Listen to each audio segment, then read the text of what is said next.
నమస్కారం ఐఎస్ఆర్ 9 న్యూస్కి స్వాగతం.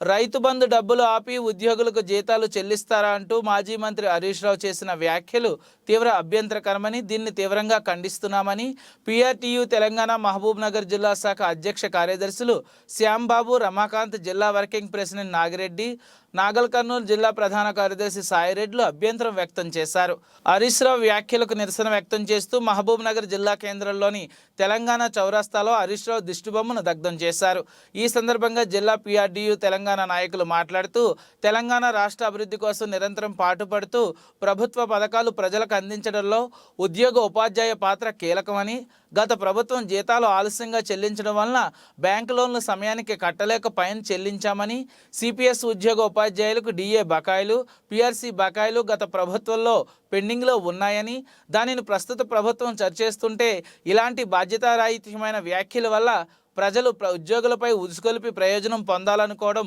సిగ్గుచేటని, ఇకనైనా ఇలాంటి మాటలు మానుకోవాలని, తన వ్యాఖ్యల్ని వెనక్కి తీసుకోవాలని, అదేవిధంగా ఉద్యోగ ఉపాధ్యాయులకు క్షమాపణలు తెలపాలని మహబూబ్ నగర్ జిల్లా శాఖ డిమాండ్ చేసింది. ఈ కార్యక్రమంలో రాష్ట్ర ఉపాధ్యక్షులు భూపతి సింగ్, రాష్ట్ర కార్యదర్శి ఆనంద్ రెడ్డి, జిల్లా అసోసియేషన్ అధ్యక్షుడు విజయభాస్కర్ రెడ్డి, జిల్లా కార్యదర్శి కాదిర్ షవాస, మహబూబ్ నగర్ మండల అధ్యక్షుడు శివానంద్, మండల ప్రధాన కార్యదర్శి మనోహర్, మండల కార్యదర్శి తులసిరామ్ తదితరులు పాల్గొన్నారు.